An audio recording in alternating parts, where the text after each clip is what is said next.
walking in. Just walking in. For 10 minutes. Let's see. Shatner.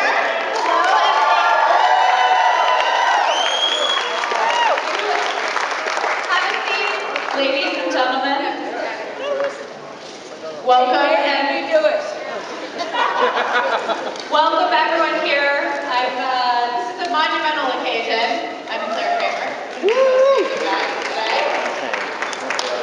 Claire, you are a monumental occasion, right? As are you.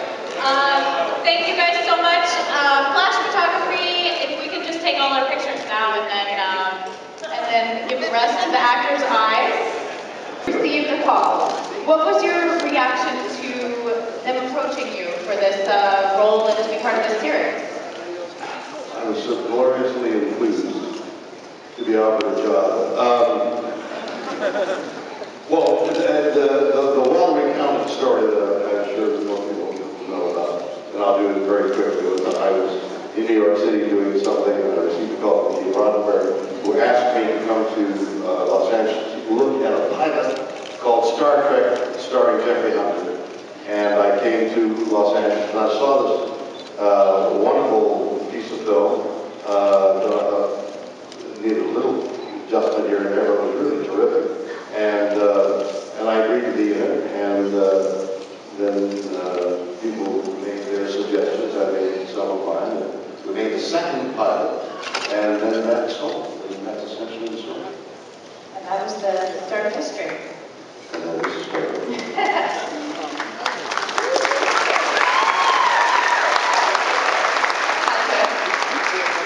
I have a question for you, Pastor. I'm going to interpret for him. Okay, you can do an interpretive dance or song. Well, Patrick, you're known as a classically trained actor, but I read an interesting quote that you learned how to do good work and also have fun at the same time while filming your series. Can you tell us a little bit about how you were able to transition? There's the interpretation going on right now. Actually, Scott was asking me about my love life. Is that okay? Yeah, we'll take your I want her to. Well, it was like this. I was a pain in the butt when we started shooting the series. For one simple reason, I was scared. And I was scared all the time. Scared that I would be able to do the job, scared they'd fire me, scared that I would show up one day and I wouldn't know my lines. And so I overreacted to that fear by taking it all terribly seriously. And there is, now I think, almost legendary afternoon when I called the cast, the principal actors of Next Generation together. And as I had the role of the captain and was certainly the oldest actor in the group, I thought it was my responsibility to straighten a few things out, and I told the guys I thought we were fooling around too much, having too much of a good time, there was too much messing about, and that we didn't understand it, although we got days off from time to time. The crew and the staff were there 5 days a week, 12, 14, 16-hour days, and I went on in this tone at length. And you should have seen the rolling eyes and the raised eyebrows and the sighs until Denise Crosby said, "Patrick, we gotta have some fun." And I said, quite famously, "We are not here to have fun."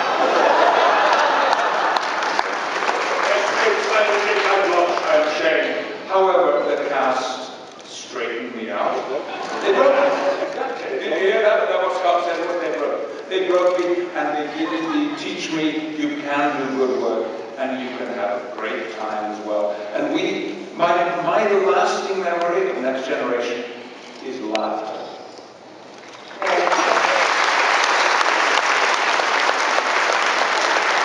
In today's television programming that liken to your character?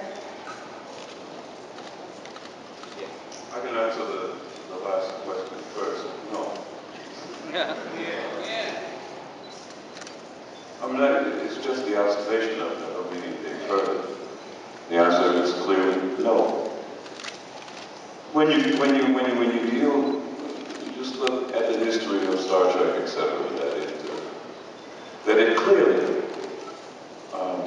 spent a lot of time thinking about what it wanted to say before it said it. You see? So the answer is no. And part of the reason, I think, is the lack of a certain kind of thoughtfulness. I don't mean exclusively, but there it is. By now, this idea of children not being able to see the horizon. Well, I mean, I think that is unfortunately endemic, to this part of the world at least, where we don't remember what happened 2 weeks ago, let alone 20, or do not connect with what went before and why we are here, and therefore where we're going. When you think about children planning their funerals because they don't think they will live, past their teens, that's what I was referring to, not exclusively African American children, but the notion that you could see yourself and see yourself whole some 400 years hence, I think, is the most important part of it. And that's what I meant by all of that. Because, it's not about brown children or not. It is, unfortunately, a part of our history where, to be brown and male and American is an issue. It's a hazard.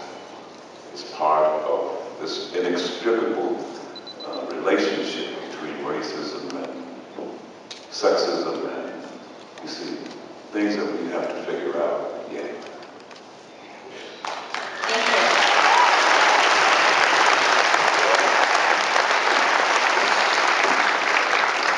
Kate, on Voyager.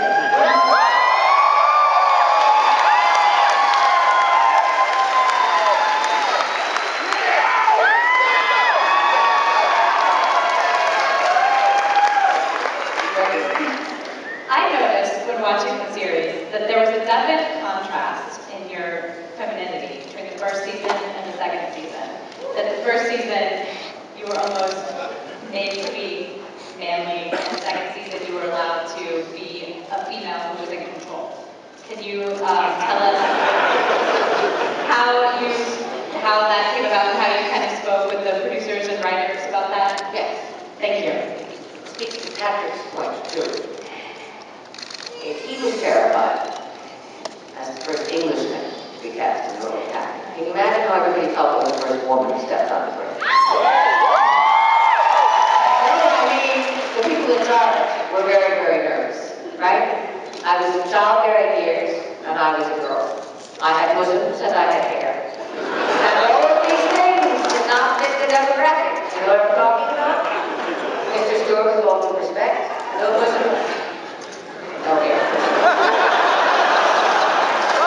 So for the first season, they just spent all of their time, all of their energy, and all of their focus on strapping my bosom, fixing my hair. I had 12 to 15 different hairdos, working with my voice and my stride, and I finally went to them guys and I said, listen, if you don't leave me alone, it's not going to work.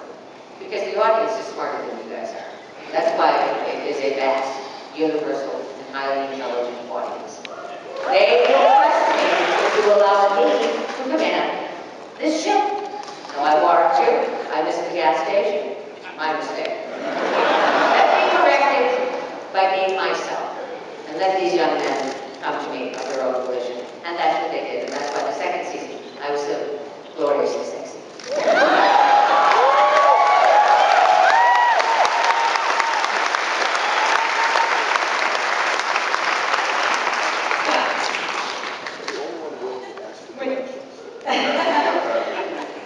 Yes. With Enterprise. Yes. He's got the dual mic going on, just so we get everything, every enunciation. When you were approached, I heard that you were quite nervous about following these other four captains, and then when you learned that your series was actually a prequel, you were more open to accepting the role. Can you tell us still about the pressures you felt? Well, I would have had my series been after Kate's, I wouldn't have taken the job.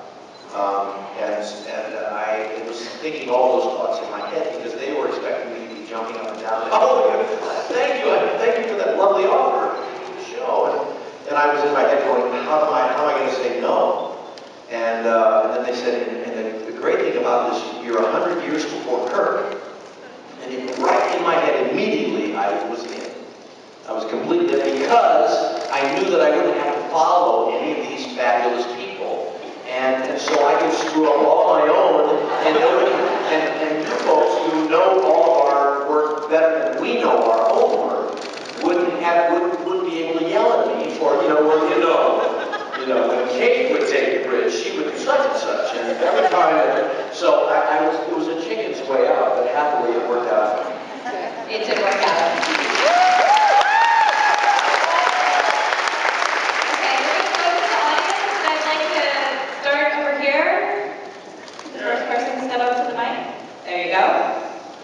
Alright, I have to confess something. I'm not a Trekkie. I've only seen one episode, and I've got two non-Trek related questions for... Whose episode? What episode have you seen?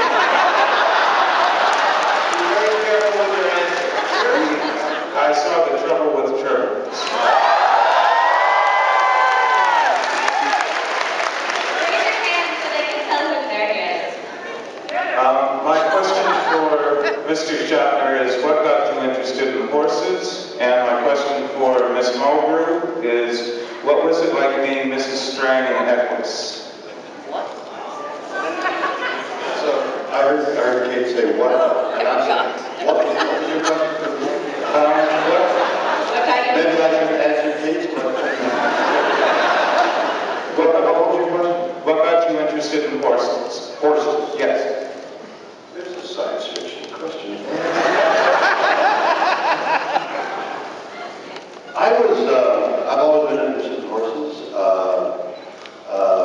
They're, arguably among the most beautiful of animals. And I've always had a yen to ride and ride well. As I learned to ride and as I practiced more and more, I got to be able to communicate with the animal. You think you're communicating with your dog or your pet because you live with it, but in fact you're talking to it and assuming that the dog or the cat or whatever the pet is understanding you. But you know that the horse is listening to you or not because you're on its back and it's telling you yes, no, or I'm indifferent to this. So there's an actual conversation going on between a horse and the rider. If you're a sophisticated enough rider, you could have that conversation. I wish to go here. Well, I don't want to go there. Maybe you'd like, no, I don't want to go there. And you have that conversation, and it's a discussion, and you should win that. You should make moves to make your part of the discussion paramount, because otherwise the horse will do what it wants, and that may involve going into a brick wall. But that's the love of horse, the communication between this beautiful animal and yourself. That's the love of horses. Thank you.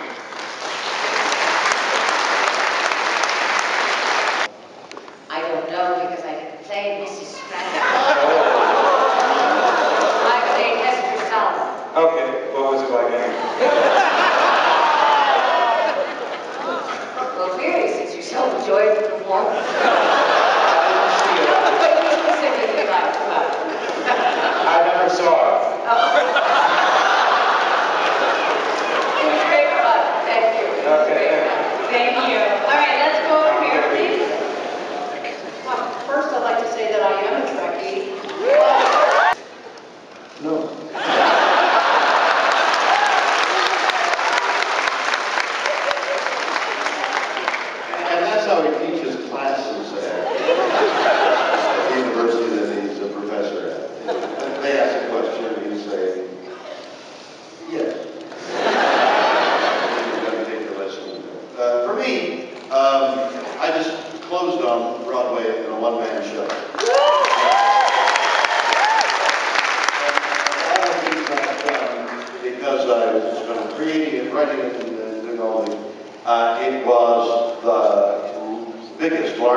that I've ever had as an actor. And so I'm resting a little on the exhaustion of that escapade.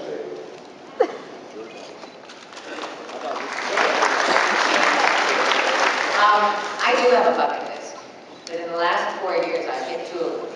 It was Cleopatra last year, and 2 years before that was Clytemnestra. Those are 2 of my dreams. And I think what I'm longing for is our Cloud in Chekhov's The Seagull. Could I play your Nina? Yes,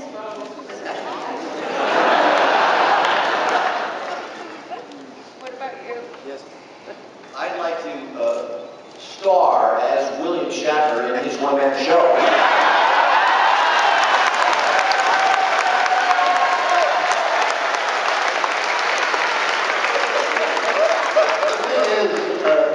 You have to sing. No,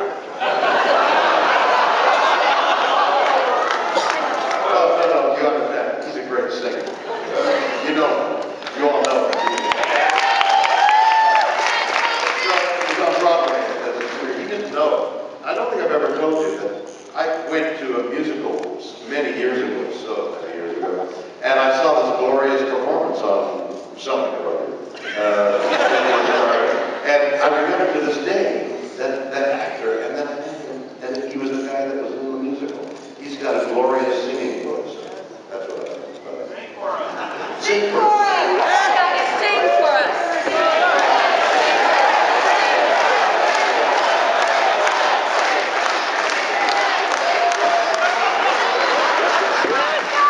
We may run out of time if we do that. Patrick? This has given me an idea. I have been sometime producer. Let me pitch this to you. William Shatner's one-man show, starring William Shatner.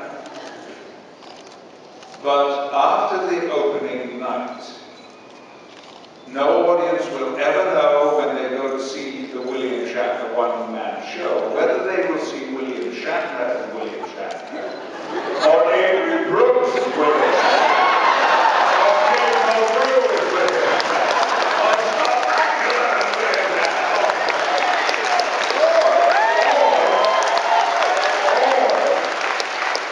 Mr. Shatner is Avery Brooks.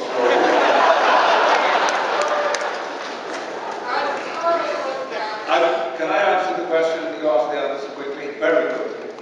Like Kate, I have a bucket list too, but one of them is coming up, and I can't tell you what it is, but I would just say to you, fall 2013 Broadway.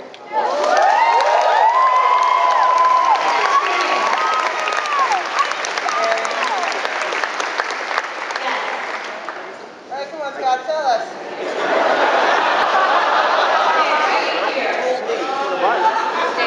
All right, can we go to you, sir? Can you reach the mic? There you go. I have a question for William Shatner. Either Mr. Shatner. I'm a little embarrassed if I get into it. Oh, don't be embarrassed, Phil. Just go. What was your favorite superhero? What was my favorite one? Superhero. Your favorite superhero? My favorite superhero. Growing up. Any Crane. I didn't know it was Stan Lee. I love those comic books and all those characters and stuff like that. And then I met Stan, and he's got that peculiar brain. So you were a Marvel boy. I'm a Marvel comic character. All right. Never played.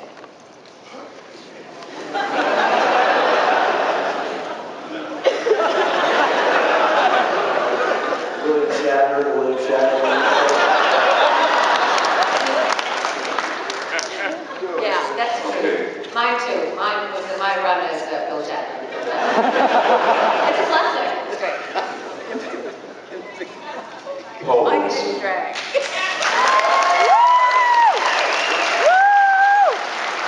He was glorious in that. He talked about singing and all his other talents, his musical talents, his acting. That was a glorious moment.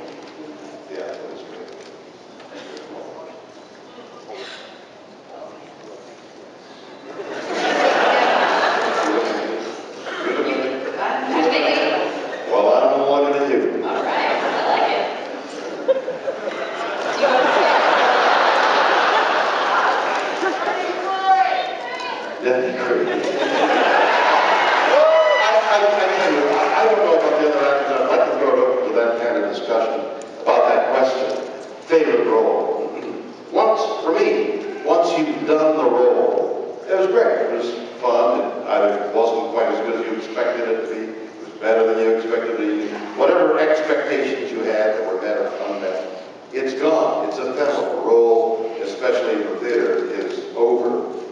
On film, it lasts a little bit longer, but not that long. I mean, you know, within 3 or 4 years, people have forgotten what it was, except for things like Star Trek. But mostly, an actor's role is gone, and it's the next thing that is really what you're looking forward to. I'd like to ask the rest of the actors on stage what they think about it. You can't ask us questions. Favorite roles? Past, present. My favorite role was probably my wonderful show, Captain Pepper.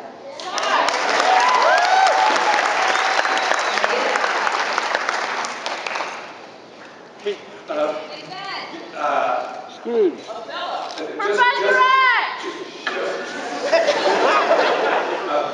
Going back to what I was saying earlier about not having fun, all those qualities came together for me in a two-man show that I did, and I did it only about 2 years ago in New York, played by David Mamet called Life at the Theatre. And the reason why I choose that is because, A, I had a wonderful co-star in T.R. Knight, but in that play, in that production, which has a certain poignancy in its ending, I had more actual fun on stage than I've had at any other time in my life, so I think for that reason only I would put that at the top of my list. Really?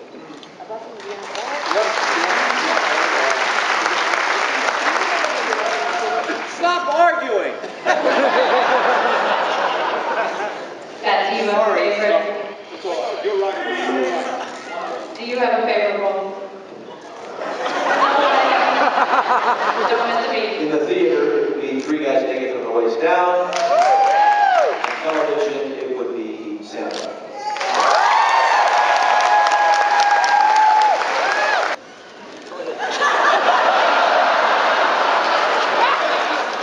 Can I invite someone else to answer that question? I'm meditating. Absolutely. Any takers? Well, I can start off by saying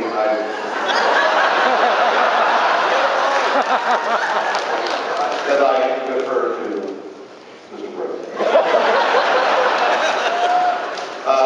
I've done a documentary called, in this country we call Get a Life, and in Canada we call it And it's a discovery of what you all are doing here at a convention, sci-fi convention. And I get into some great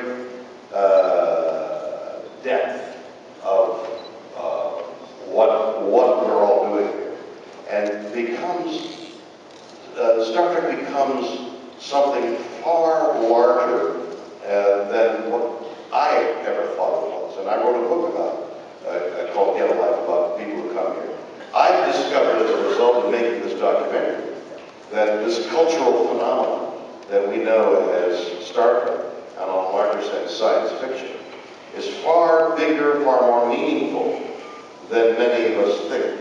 That we are here right now participating in a mythological experience, and that's what Fanatics or Get a Life will be about. Tablets, which started off as, well, tablets, the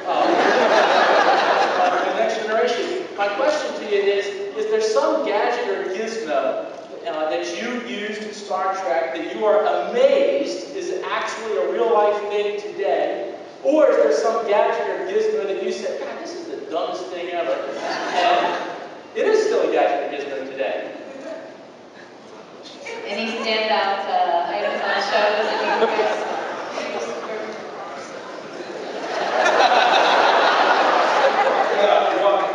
Because of the, I increasingly struggle with the one aspect of what we do, which is now giving me such a bad time. That is learning lines and remembering them. And so I would like to have had the ability that it seems Data the android had, which was an instant recall of anything that he heard or read or saw. It would be such a help.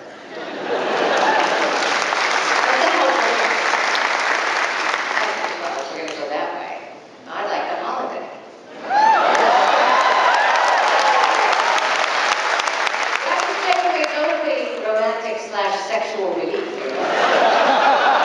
They were always 5'4" Irishmen. It made no sense to me at all.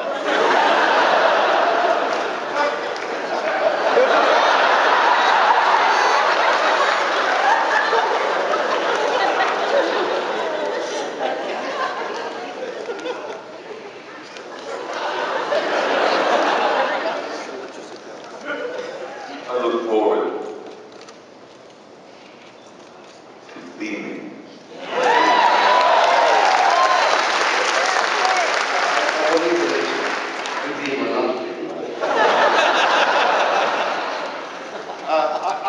My experience would involve the people I met, who, as a result of seeing Star Trek, had careers.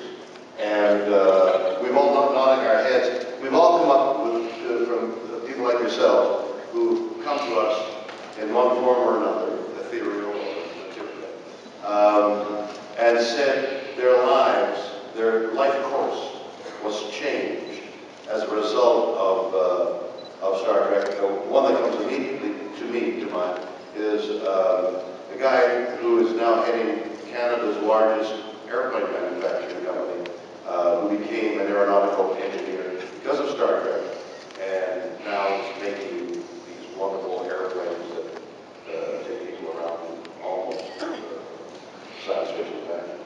They're so fast and efficient.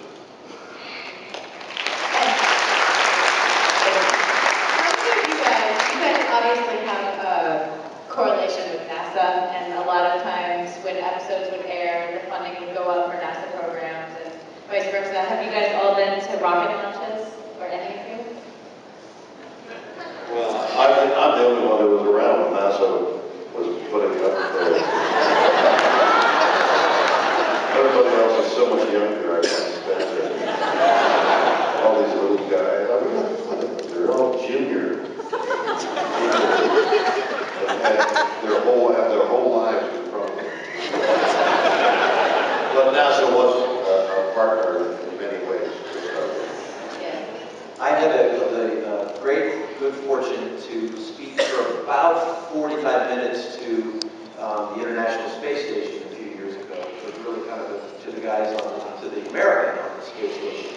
And he later sent me a video of life on the space station, and that was pretty great. And I could only talk to him until he went past, and his side of the earth and disappeared, and then that was the end of our conversation, which was bizarre, but really, really, really cool. And we sent him some, DVDs from our show and stuff. And it was up there, he's like, thanks for the DVDs. I was like, yeah, cool. And he's gone, there he goes.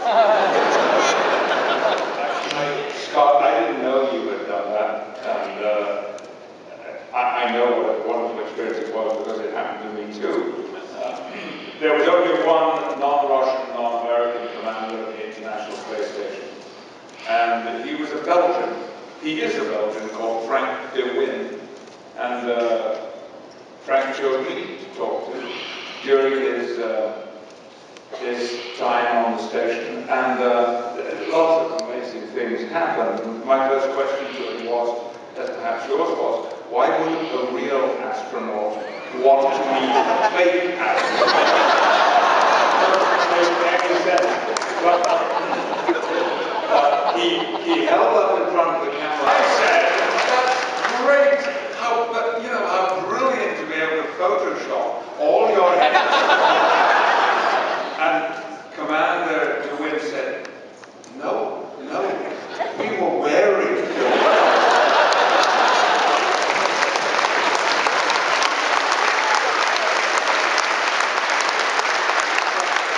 Okay, let's go over to the side. First of all, I want to say I'm a really big fan, but this is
was amazing, wasn't it?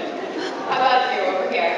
Hi, so my question is for all 5 captains, so eventually Sir Patrick when he gets back too. But my question is for all of you, for whatever parts of the Star Trek franchise you filmed, either just the TV series or also the movie, what was the most interesting part for you to film, either an episode, a single scene, and why? What was the most interesting part of an episode for you to film? Or movie? Or creepy? Oh, I can answer that. Go ahead.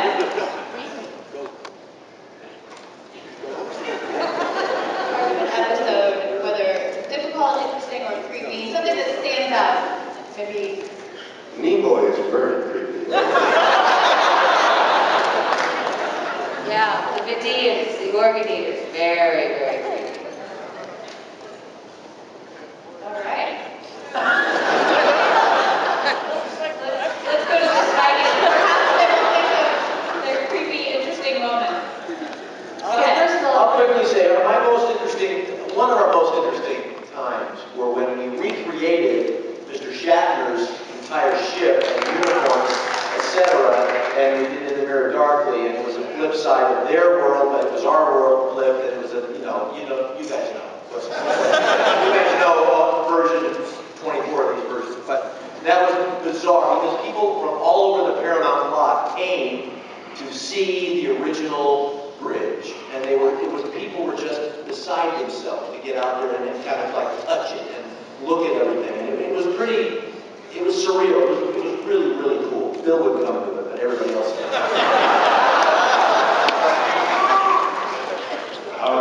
One night on Planet Hell, Stage 16, we were, Michael Cohen and Gates McFadden and I were shooting a scene in which Gates McFadden was trapped under a rock fall, or something like that. She was jammed into these rocks, and we had worked out that there was one way that we could free her, that we had to do something, like blast something away, and then pull her out quickly. And I was the one who was going to pull her out, and this moment came, and it had to be done very kind of abruptly.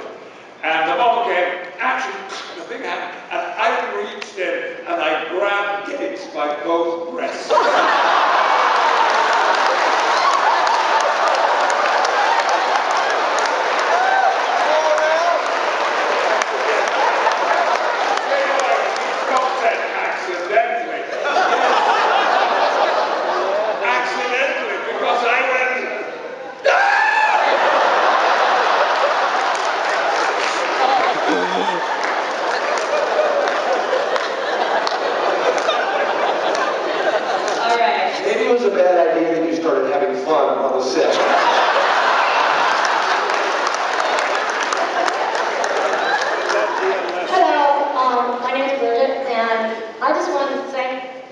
Scott Bukla and his crew because they're the only series that ever had an episode take place in Pennsylvania, Doylestown specifically, just about right here. So thank you for that.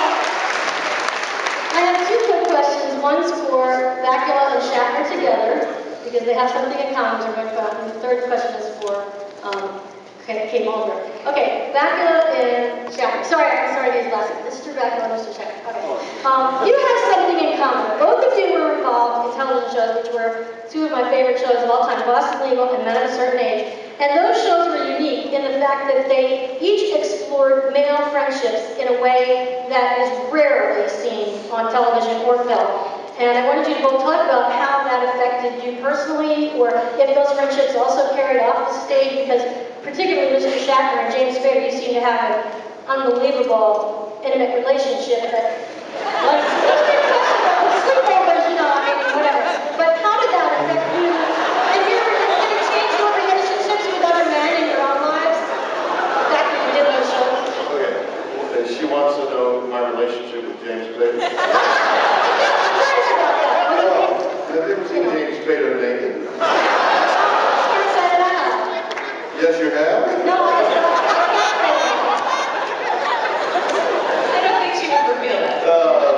The romance you're talking about. Yeah, the romance, yeah. Well, I'm trying to think of each one of your series, of your editions of of Star Trek, I think everybody has a romance there. The Captain and Spock. There is. You know, let me amplify that question to everybody here about what a friendship is and what their concept of a friendship is. Why is that eliciting laughter? What is a friend? And in this fictional area, like Kirk and Spock, which I know more about than the other shows, what constitutes a friendship? How does that work? And what are you willing to sacrifice for a friend? Where does it go? In a fictional sense, you can do anything. But in a practical sense, where does friendship go? I don't know. How about Mr. Bukla? I'm tossing that over to you. Do you have a friend other than a lover? I'm talking directly to you. Look at you. No, I have a friend other than a lover. Are you crazy? I believe, as Samuel Johnson said, these many years ago, friendship is the single greatest gift given to man, right? Romance comes and goes. The rest of it is transient, ladies and gentlemen. But a friendship, you elect to love someone unconditionally without sex, simply because it is your right as a human being to exercise that depth of feeling with someone of your choice. I have 7 very close friends, and maybe I have one now.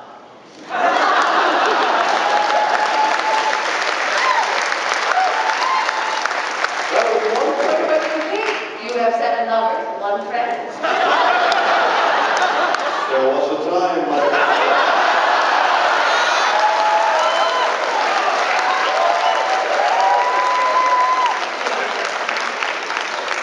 Okay, wait a second.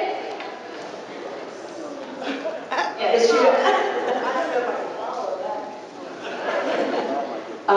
This question is from Mr. Shatner. I've been watching you for many, many years. I won't give away either of our age.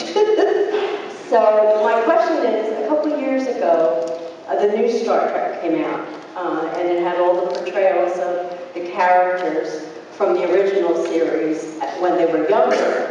And Chris Pine played a young Captain Kirk. What did you think of his portrayal of your character as a young man? I think Chris Pine has all the equipment, vocally, physically, and emotionally, to be a big star. I think he will be one of our big stars as time goes on. He's got it all. I'm thrilled with what he's doing on Star Trek. Thank you. Yes. Hi,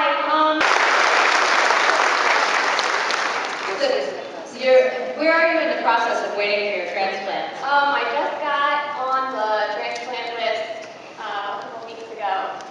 So hopefully it's coming soon. Just a few weeks ago, you said? Yeah, I am. You'll get that. You get it. Thank you. I want to say one thing. We're only here, and I firmly believe this, we're only here because you're here. That's the truth. We don't have TV shows if people don't show up to watch them. Mine got canceled last year. I know what I'm talking about. So it's right back at you, really. We're here because you're here. This thing started 47 years ago.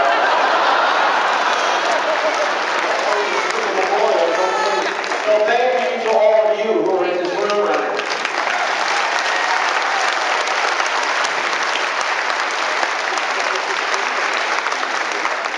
Yes. Hi, you're all so amazing. I grew up with you in a way you raised me, and today's my birthday, so I really want to say thank you. And I was wondering what it was like to work with Major Barrett, and if you could talk about her, because she was a constant throughout all of the Star Treks. Can you repeat that last part of the question? I suppose it's it was immensely entertaining because Major was not only for us of the next generation a significant link to the original series, but she was the wife of the creator of the series, and she always brought onto the set outrageous energy and charming vulgarity. And usually gave me a pretty bad time because of the relationship between Picard and little Waxon. So I enjoyed her visits for a long time, but you know, I'll confess something I've never confessed before. And it must not go beyond this room. But it was about 3 years into our series before I discovered that she was the voice of the computer.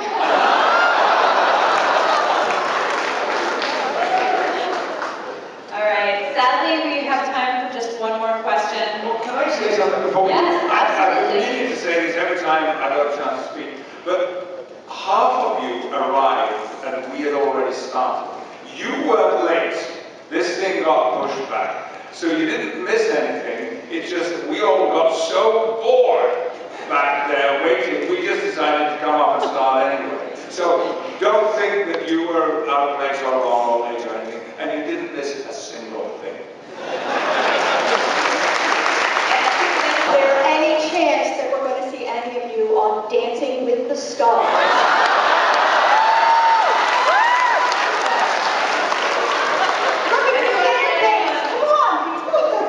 Crossing over to Dancing with the Stars.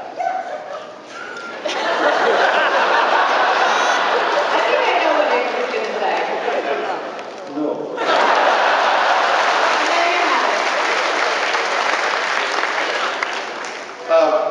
I'm not, no. But what I want to say before this is the last time out on the microphone, is I did a documentary on the 5 characters, and got to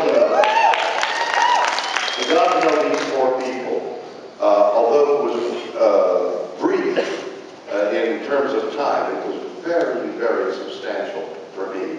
Conversations I've had with all of them.